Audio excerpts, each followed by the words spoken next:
All right, let's talk about one of the most famous dog breeds in the entire world, the Chihuahua. But here's the thing. The real story of this tiny dog is way more epic, ancient, and honestly, a lot more dramatic than you could ever imagine just by looking at one. So, when you picture a Chihuahua, what's the first thing that comes to mind? Is it a little fashion accessory peeking out of a designer handbag? Maybe one of those yappy little dogs?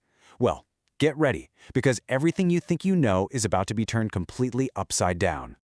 And hey, that's not just me saying it. Listen to this from Kyle Potts, the former president of the Chihuahua Club of America. He knows what he's talking about. That whole stereotype we have is pretty much a modern invention. The reality? So much cooler. Okay, so we can't really talk about the Chihuahua without talking about pop culture. I mean, from Legally Blonde to Beverly Hills Chihuahua, and who could possibly forget the legendary Yo Quiero Taco Bell dog? Pop culture has totally defined this breed for the last few decades. But to find out where it really comes from, we have to go back, like way back. That's right. We are rewinding the clock past the 1990s, past its arrival in America, all the way back to ancient Mesoamerica. We're not just talking about a dog breed here. This is basically a living, breathing archaeological artifact. And look, this isn't just some fun theory. It's backed by hard science. A huge DNA study back in 2013 pretty much settled it. They found a direct, undeniable genetic link between the Chihuahuas we know today and ancient dogs from Mexico, proving they were here long before Columbus. And this timeline just lays out how incredibly deep these roots go. We're talking about evidence of a small dog called the Taquiche in Mayan art from 500 BC. Then, by 900 AD, the Toltecs are domesticating them. Fast forward to the 1200s, and the Aztecs have made this dog a core part of their entire society. So let's meet the ancestor, the Taquiche. It was a little bigger than a modern Chihuahua. But here is the absolute wildest part. It was believed to be mute, a silent dog. Can you imagine? It's the exact opposite of the stereotype we have today. You see, for the Aztecs, the Taquiche wasn't just a pet. No way. It was a sacred being. They believed it could guide souls to the afterlife, that it had mystical powers, maybe even see the future.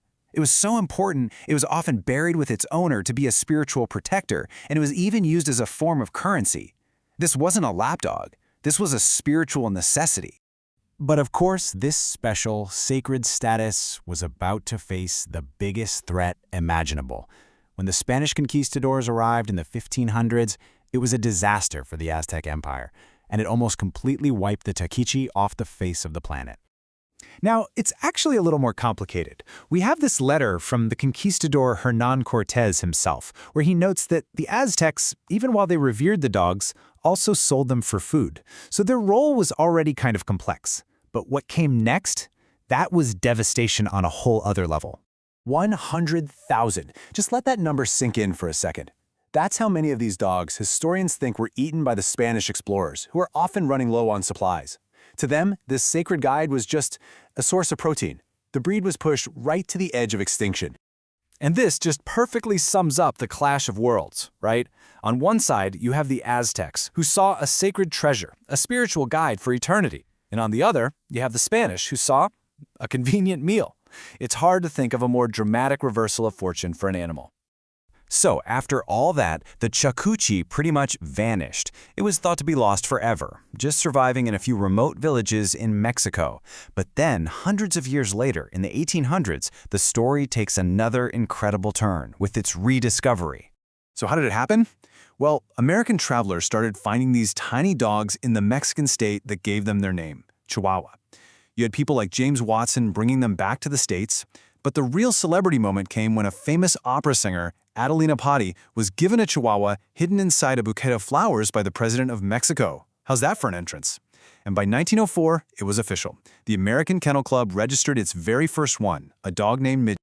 So, from being nearly wiped out to being officially recognized, the stage was now set for the Chihuahua's final act, becoming a global pop culture superstar. And its popularity just exploded in the 20th century. I mean, look at these numbers. It went from just a handful of registered dogs to one of the top breeds in the country. But the absolute game changer? The Taco Bell boom in the 90s. That one ad campaign with Gidget the dog single-handedly shot its popularity through the roof. It was massive. So when you piece it all together, it's just an unbelievable journey. a sacred guide for the afterlife, a survivor of a brutal conquest, a rediscovered treasure, and finally, a global pop culture icon. This tiny dog has, without a doubt, one of the biggest and most incredible stories in the entire canine world. And that really leaves us with one last big question, doesn't it? This one little dog has been seen as a spiritual guide, a food source, a loyal companion, and a fashion statement. So what does the Chihuahua's unbelievable journey really tell us about our own change in cultures and our own values over time? It's definitely something to think about.